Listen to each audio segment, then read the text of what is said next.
"You can't use this road ever again." That's what Linda Harrow, president of the Cedar Ridge HOA, screamed at me one humid morning, her heels planted squarely on the gravel like she owned the entire county. Behind her, two board members nodded like bobbleheads, while a construction crew welded a steel gate across the only road leading to my farm. I remember standing there, boots still caked with mud from fixing my fence, staring at the barricade that now cut me off from my own home. For a second, I thought it was some kind of prank. But when Linda flashed that smug grin and handed me a notice demanding I join her HOA or lose all access, the truth hit me. This wasn't a prank, it was extortion, dressed up as community standards. What Linda didn't know was that I had spent years as a military engineer, trained to find a way through walls, over obstacles, and yes, even under them. If she wanted war, she just lit the fuse. Before I tell you how this fight turned into helicopters, lawsuits, and a tunnel she never saw coming, drop a comment with your location and local time. Let's see how far this HOA madness travels. The first time I saw the Cedar Ridge HOA marching toward my driveway, I knew peace was about to be a luxury I couldn't afford. Their leader, Linda Harrow, strutted in front with her arms folded like she owned the whole valley. Behind her, two board members trailed obediently, nodding at every word before she even spoke. They weren't neighbors coming for a chat, they looked more like debt collectors arriving to cash in on a debt I never owed. My name's Miles Carter. After 2 decades as a military engineer, I walked away from the bureaucracy and battles of that life. What I wanted was simple, quiet land where the only rules were the ones I set. That's what I thought I found in Redstone County. My property deed was ironclad, my boundaries surveyed, my fence lines sharp. I bought 60 acres of open pasture and dense timber, with one promise to myself: no one would dictate how I lived again. But I made one miscalculation. The only road to my land passed through Cedar Ridge, a subdivision wrapped in the grip of Linda's HOA. For decades, locals had used that stretch without issue. Farmers, delivery drivers, even the county fire department had rolled through without so much as a raised eyebrow. But the moment Linda grabbed the gavel as HOA president, she saw dollar signs. To her, the road wasn't a lifeline, it was leverage. She wasted no time delivering her verdict.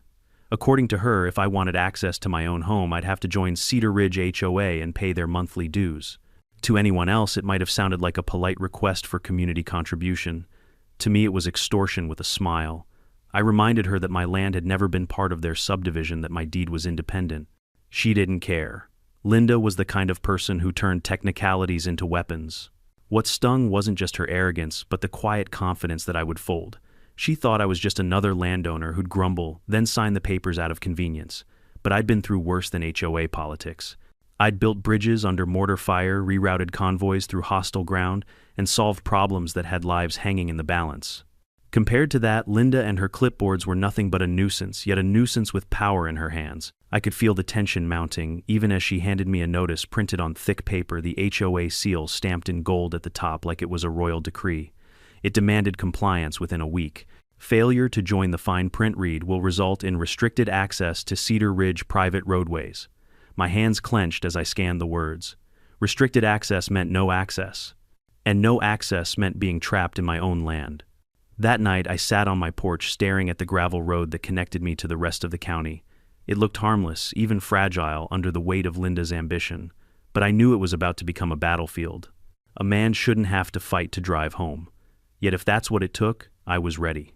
The next morning, the war officially began. I woke to the grinding sound of machinery. At first, I thought it was a neighbor clearing brush or hauling timber.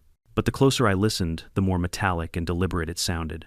I threw on my boots and walked down to the property line, only to be met with a sight that twisted my stomach. Right where Cedar Ridge began, a construction crew was installing a massive steel gate.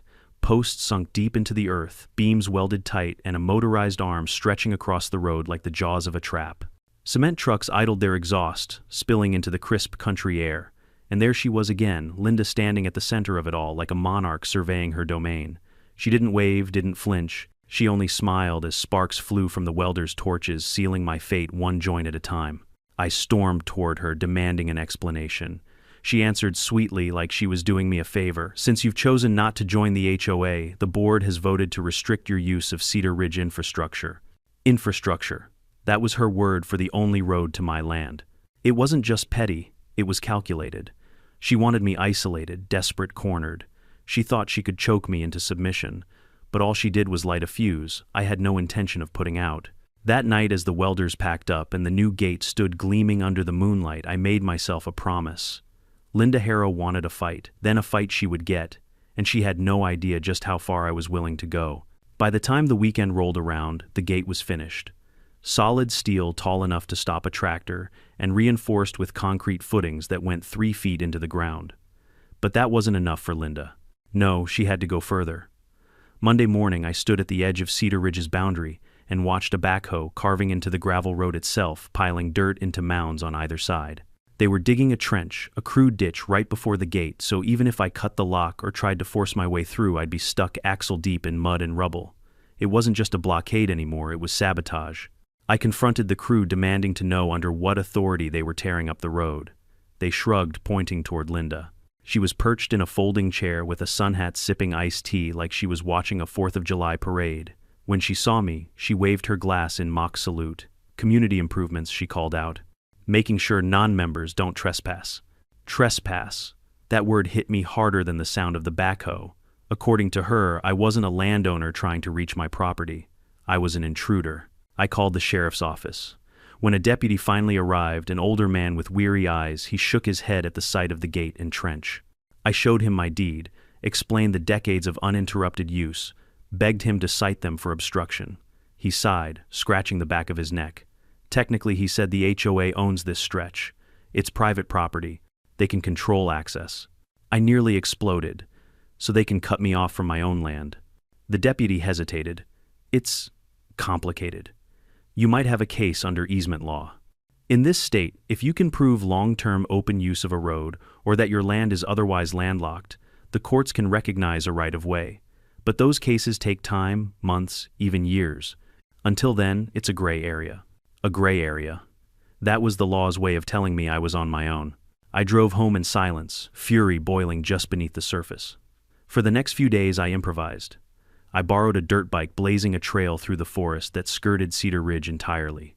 It was rough roots, rocks, and streams, but it got me out. For supplies, I called in favors.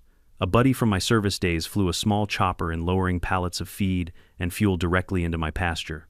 Linda nearly choked on her lemonade when she saw that bird hovering over her subdivision. She filed complaints about unauthorized aerial disturbances. The sheriff tossed them in the trash. But Linda wasn't done. She doubled down. Soon I started receiving noise violation notices from the HOA, ridiculous on their face, since I wasn't even a member. One accused me of operating industrial machinery at midnight. Another claimed I damaged HOA property by driving near the gate. Pure fiction. Then came a stack of certified letters threatening civil action. Each envelope carried her signature neat and sharp like a dagger. She wanted to bury me in paper, as much as she wanted to bury me behind that gate. One evening I drove my dirt bike back from town, headlights bouncing across the uneven trail I'd hacked through the woods. As I neared my land, I saw floodlights blazing at the gate. Linda and a small army of HOA loyalists stood there, supervising as the backhoe deepened the trench. They weren't reinforcing it for safety. They were turning it into a moat, a dozen feet across another 4 deep. I pulled off my helmet, stared at the spectacle, and laughed. It was madness. Linda spotted me. Her smile was poison. "Find another way home, Miles," she shouted. "This road belongs to Cedar Ridge." I didn't answer. I didn't need to. Because at that moment an idea sparked in my mind, one so bold it made me grin despite the rage. If Linda wanted to dig down, fine.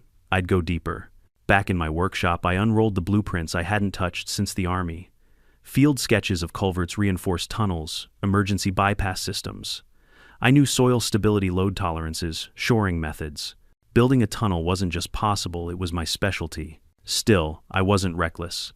First, I dialed 811, the call before you dig service, to make sure no utilities ran under that road. The map came back clean. Next, I drove stakes into the ground, mapping the slope of the terrain. With some help, I could bore under Cedar Ridge's gate and trench connecting my side of the property to the county road beyond. It didn't need to be pretty. It just needed to work. I called 2 old service buddies, guys who knew how to handle shovels and power tools as well as rifles. When I explained the situation, they didn't hesitate. "You're telling me some HOA witch is trying to blockade you?" one laughed. "Hell yes, I'm in." So under the cover of darkness we began. Pickaxes, drills, and elbow grease. We hauled dirt out by the bucket, laying plywood across the walls, reinforcing with scrap steel. We kept the tunnel just wide enough for a truck low enough to avoid collapse and ventilated with a rigged fan system. It was grueling work, but every scoop of soil was a small victory against Linda's tyranny. Meanwhile, she strutted around the gate by day, bragging to her board about how she'd finally forced me into checkmate. She had no clue I was literally tunneling under her nose. And with each passing night, that tunnel inched closer to completion. By the end of the second week, my tunnel was nearly functional. It wasn't glamorous, it wasn't supposed to be, but it was sturdy. Reinforced beams lined the walls, a gravel bed kept the floor dry, and the airflow system hummed steadily thanks to a salvage generator. I'd built enough culverts in combat zones to know what would hold and what would collapse.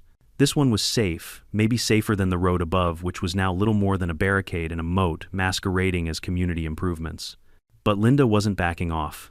If anything, her aggression escalated. She began patrolling the gate like a sentry, clipboards in hand, issuing verbal threats to anyone who so much as slowed near the barricade. Delivery drivers were turned away. Even the county trash truck was denied access one morning, which sparked a shouting match between the HOA and a furious sanitation worker. Linda didn't care. Control was her oxygen, and she was addicted to the high. I filed formal complaints with the sheriff's office citing interference with emergency access. I even met with the county fire marshal, who shook his head at the trench. "This isn't just harassment," he said. "If one of your buildings caught fire, or if you had a medical emergency, no fire engine or ambulance could reach you. That's a violation of safety standards." He mentioned the National Fire Protection Association's guidelines. Clear access roads were non-negotiable in rural areas. The HOA might have owned the asphalt, but they didn't own common sense. Armed with that statement, I returned to Linda. She was standing at the gate in her usual uniform, pressed blouse, manicured nails, sunglasses perched like she was surveying a battlefield. I laid the marshal's words down flat. "You're not just cutting me off," I said. "You're endangering everyone. Fire, ambulance, sheriff, none of them can get through this mess." Her smile didn't waver. "That sounds like your problem, not ours." That answer told me everything I needed to know. This wasn't about safety or fairness or bylaws. It was about power. She wanted to prove she could bend me until I broke. But what she didn't know was that I'd been tested by worse. A dictator with a clipboard was nothing compared to real battlefields. Still, the pressure was mounting. Linda began mailing certified letters directly to my house. They accused me of trespass, of aerial disturbances, because of the helicopter drop, even of soil destabilization due to my dirt bike tracks. Each letter ended with the same line: "Failure to comply will result in immediate legal action." I knew she was bluffing, at least partly. But the weight of those envelopes piled up like sandbags, trying to crush me under bureaucracy. One night, as I was reinforcing a section of tunnel wall, with steel braces, headlights appeared at the edge of my pasture. My dog barked furiously. I grabbed a flashlight and walked out, heart pounding. A pickup truck idled by the fence. Inside were two neighbors, farmers from beyond Cedar Ridge, who had heard rumors of what Linda was doing. "You really building a tunnel?" one asked, eyes wide. "Sure am," I said. They grinned. Good. About damn time someone stood up to her. It turned out I wasn't the only one Linda had tried to strong-arm.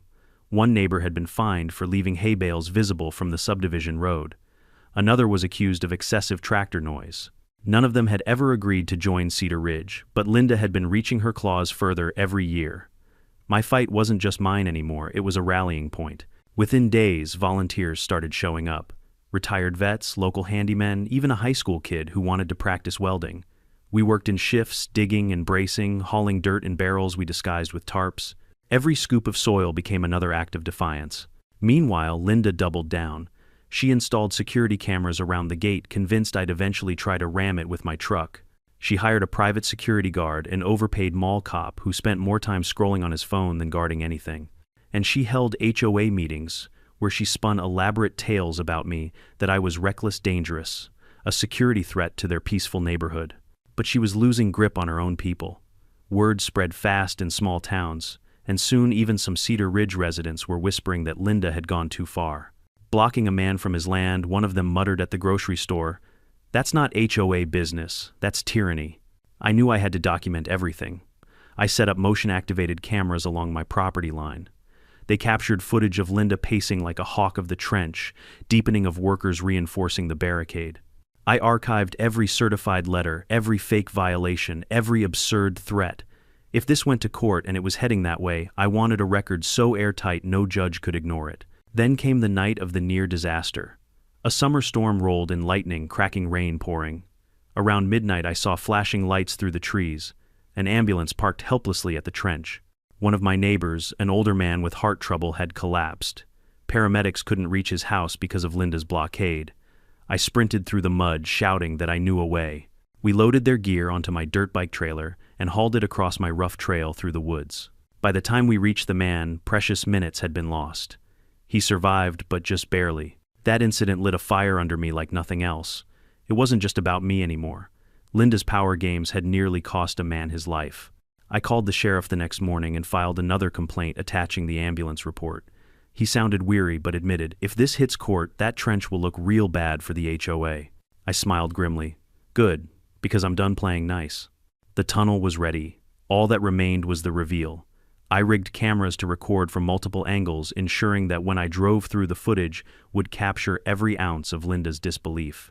I even set up a motion-activated spotlight aimed directly at her gate. That night, as rain misted over the valley, I tested the tunnel.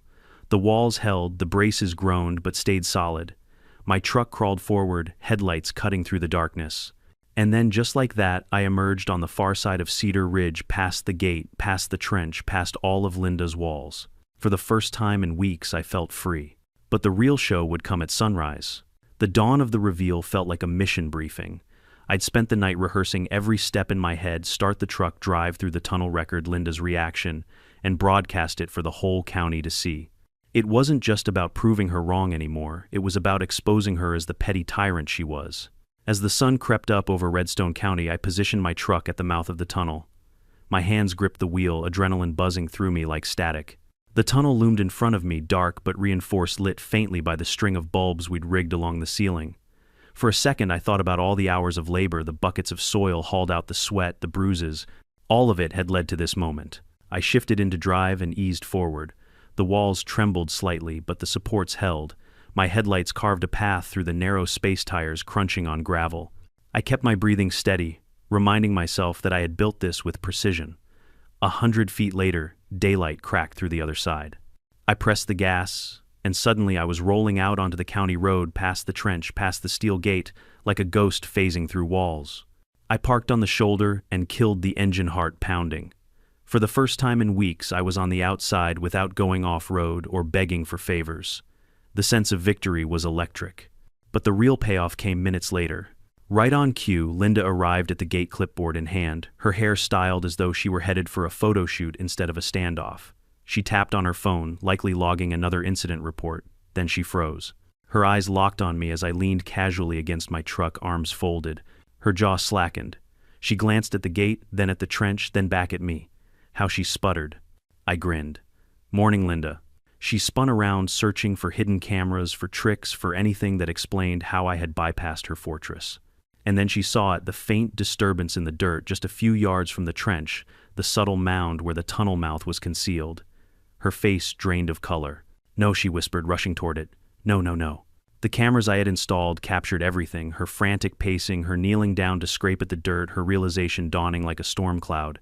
And then came the eruption. She threw her clipboard to the ground, stomped her heels into the gravel, and let out a screech that echoed across the valley. By noon, the footage was online. I uploaded it to every local forum, every neighborhood group, every Facebook page where HOA gossip festered. The video of HOA Karen outsmarted by a tunnel spread like wildfire. Neighbors messaged me laughing at her meltdown. Strangers emailed me screenshots of her ranting in community chats, demanding the footage be taken down. But once the internet had it, it was permanent. And Linda, she didn't just lose face, she lost her grip on the HOA. Board members started questioning her judgment. A treasurer resigned, citing irreconcilable differences. Even her so-called loyalists began distancing themselves, unwilling to be dragged down by her obsession. But she wasn't ready to surrender. No, Linda doubled down. 2 days later, a sheriff's deputy knocked on my door with a thick envelope, inside a lawsuit. The Cedar Ridge HOA, represented by Linda, was accusing me of destruction of community infrastructure and illegal tunneling beneath private property. I laughed when I read it. Illegal tunneling. She made it sound like I'd built a subway system. But I knew better than to underestimate paperwork. A lawsuit meant time, money, and court dates. Linda was trying to drain me by dragging me into legal quicksand. Fortunately, I wasn't alone. The video had earned me more than laughs, it had earned me allies. People who had suffered under HOA tyranny before started reaching out. One couple had been fined $200 for leaving their Christmas lights up until January 2nd. Another man had been threatened with foreclosure over unapproved garden gnomes. These weren't isolated incidents. They were patterns, and when they saw someone finally push back, they wanted in. Donations poured into a legal defense fund. Local lawyers volunteered hours. Even a retired judge sent me a letter of encouragement reminding me that easement law existed for a reason. He wrote, "If your property is landlocked, the law recognizes your right of ingress and egress. No HOA can erase that." Armed with this, I prepared for battle. My attorney filed a countersuit accusing the HOA of harassment, obstruction of property access, and reckless endangerment for blocking emergency services. We submitted the ambulance incident report as Exhibit A. We submitted Linda's letters as Exhibit B. We submitted the footage of her trench as Exhibit C. By the time the stack was complete, our case was heavier than the trench dirt itself. The court date was set for early fall. Until then, the tension simmered. I kept using the tunnel daily, waving at Linda whenever she happened to be standing near the gate. Sometimes I honked just to watch her flinch. Each time I passed, she turned redder like a kettle about to whistle. One evening, I drove through while blasting Johnny Cash's "I Walk the Line." Linda shouted something I couldn't hear over the music, but her fist shook in the air like a cartoon villain. My neighbors applauded as I emerged, treating it like a parade. Children clapped, and one kid even held up a sign he'd made with marker, "Go Miles, bait the OA." It wasn't just my fight anymore. It had become a spectacle, a lesson, and a warning. The more Linda pushed, the more the community pulled away from her. And though I knew the courtroom showdown would be the true test, I could already sense the tide turning. She wanted to isolate me. Instead, she isolated herself. By the time the first court papers were filed, Cedar Ridge wasn't just a subdivision anymore, it was a circus. My video had spread far beyond Redstone County.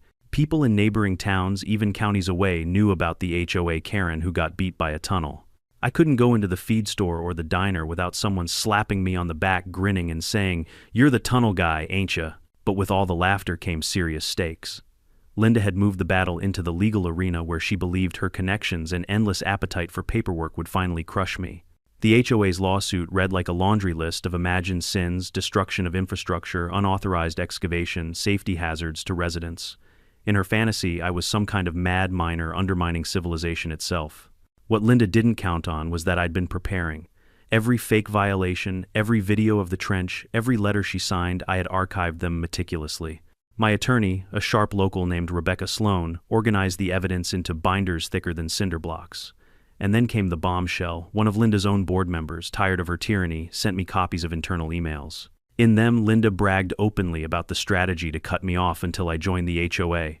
She called it leveraging access as a tool of compliance. In plain English, extortion. Rebecca smiled when she read them. "She just handed us your Exhibit D," she said. "This isn't a defense anymore. This is an offensive." Meanwhile, Linda's antics at the gate grew even more unhinged.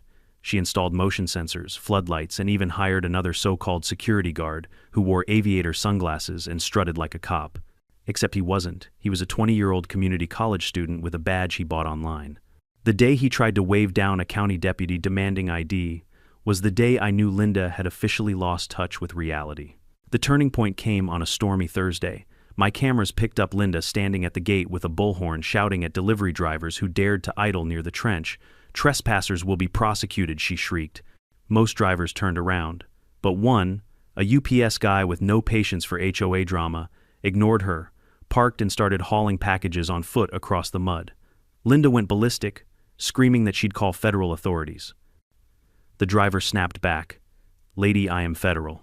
The video clip went viral overnight. Thousands watched as Linda sputtered helplessly, her voice drowned out by the sound of tape ripping across cardboard boxes. That clip became Exhibit E in our growing arsenal, showing just how unreasonably she treated anyone who dared defy her. But Linda wasn't just embarrassing herself, she was putting lives in danger. Another neighbor called me one evening, panicked.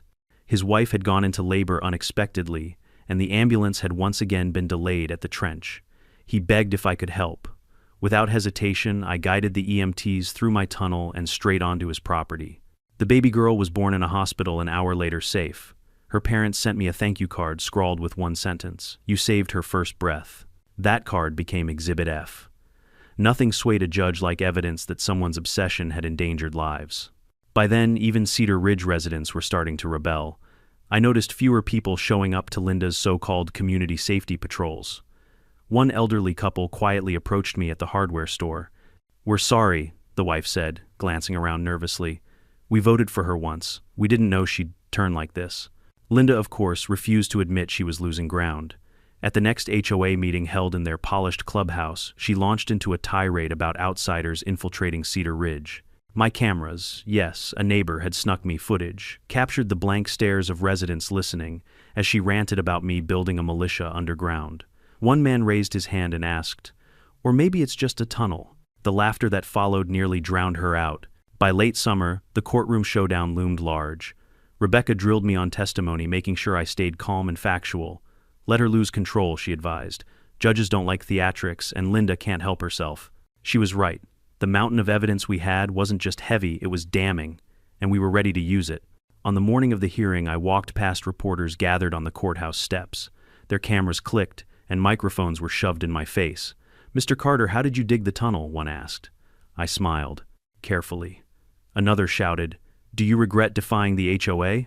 I shook my head, not for a second. Inside, the courtroom buzzed with tension. Linda sat at the plaintiff's table, lips pursed so tightly they were nearly invisible. Her lawyer whispered frantically, but Linda kept glancing at me like she could burn me alive with her glare alone. I didn't flinch. I just sat there, calm hands folded, as Rebecca stacked our exhibits in neat order. As the judge entered, silence fell. He reviewed the docket, adjusted his glasses, and said in a measured tone, "Cedar Ridge Homeowners Association versus Miles Carter." His eyes flicked to me, then to Linda. "Let's proceed." This was it.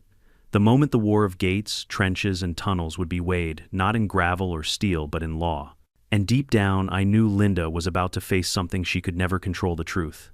The courtroom smelled faintly of varnished wood and old paper, the kind of place where lives were reshaped, not with fists or bulldozers, but with words.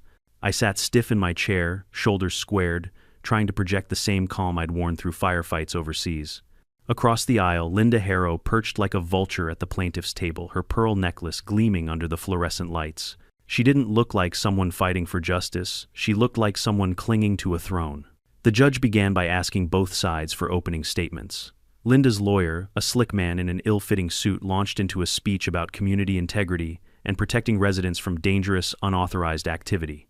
He painted me as a rogue, a renegade tunneling under private property without permission, endangering the structural stability of their precious road. At one point, he even muttered the words "eco-terrorist," which made the gallery murmur with barely contained laughter. Then it was Rebecca's turn.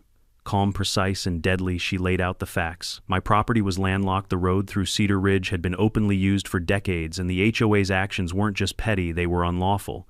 She explained easement law in plain English. For the judge, if a property has no other access, the owner has a legal right of ingress and egress, regardless of who technically owns the road. She pointed out that the trench and the gate weren't improvements, but deliberate obstructions designed to harass me. And then she dropped the first bomb, the internal emails. Projected on a screen were Linda's own words bragging about cutting me off until I learned to comply. The courtroom gasped. Linda squirmed in her chair, whispering frantically to her lawyer. The judge frowned deeply, already unimpressed. Testimony began. I was called first. Rebecca walked me through my background, my years as a military engineer, my purchase of the land, my reliance on the Cedar Ridge Road.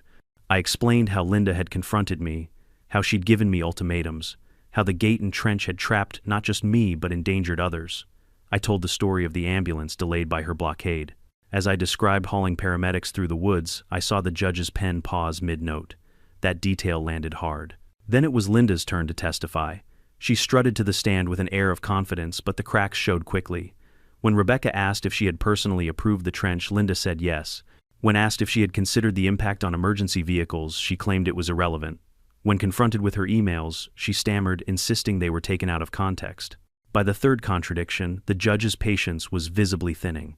The highlight came when Rebecca asked Ms. Harrow, "Are you aware of the National Fire Protection Association standards requiring unobstructed access for emergency vehicles?" Linda smirked. "Those don't apply to us. We're a private community." The courtroom erupted in whispers. The judge's gavel banged. Order, but the damage was done. She had just admitted that her HOA believed it was above safety law. Over the next 2 days, witnesses testified. The UPS driver with the viral clip took the stand still grinning as he recounted Linda screaming at him for doing his job. The neighbor whose wife gave birth after the tunnel saved the day testified holding up a photo of his newborn daughter. If not for that tunnel, he said, my girl might not be here. The gallery grew quiet, the weight of his words hanging heavy. Linda's lawyer tried to counter by suggesting the tunnel itself was unsafe, but Rebecca produced blueprints, soil analysis, and photographs of the reinforced structure. Built to higher standards than most county culverts, she said flatly. The judge nodded in approval. By the time closing arguments arrived, the outcome felt inevitable. Linda's lawyer rambled about community rights and precedent. Rebecca stood crisp and deliberate. This case isn't about bylaws. It's about abuse of power. The HOA took a legal easement and turned it into a weapon. They endangered lives, fabricated violations, and sought to extort a landowner. The law doesn't support tyranny, Your Honor. It never has, and it never will. Silence followed. The judge leaned back, hands, steepled eyes, lingering on Linda, then on me. Finally he spoke. I've heard enough. The actions of the Cedar Ridge HOA were reckless, malicious, and in direct violation of Mr. Carter's rights. This court recognizes his easement and grants permanent, unrestricted access to his property via the Cedar Ridge Road. The gate and trench are to be removed immediately at the HOA's expense. Gasps filled the room. The judge wasn't finished. Furthermore, due to evidence of harassment and endangerment, the Cedar Ridge HOA is ordered to pay damages in the amount of $250,000, including attorney's fees. And Miss Harrow, he turned his gaze directly at her, you are personally fined $25,000 for abuse of authority and will be removed as HOA president effective immediately. Linda's face collapsed, the color draining, as if someone had pulled the plug on her. Her lawyer slumped in his seat, defeated. Meanwhile, the gallery neighbors, farmers, even strangers who had followed the saga burst into hushed cheers. I exhaled for what felt like the first time in months. As I left the courtroom, reporters crowded around me. How does it feel to win? One asked. I paused, glanced back at the doors where Linda still sat frozen, and said simply, it feels like justice. But I knew this wasn't the end. Court orders could tear down gates, fines could empty bank accounts, but reputations, those lived on. And Linda Harrow's was about to crumble faster than her trench. Walking out of that courthouse was like stepping into a different world. For weeks my life had been narrowed to tunnels, paperwork, and the constant pressure of Linda's antics. Now, with the ruling in my hand, I felt the kind of weight lift off my chest that I hadn't known since my first day of retirement. The cameras outside flashed microphones shoved toward my face. I kept my answers short. Yes, I'm satisfied with the verdict. Yes, the road will reopen. But inside, the satisfaction ran far deeper. I hadn't just won for myself. I'd won for every landowner who had been bullied by an HOA drunk on its own power. The real spectacle came days later when the county crew rolled in to dismantle Linda's fortress. Trucks rumbled down Cedar Ridge Road, sparks flew as welders cut apart the steel gate she had paraded like a crown jewel.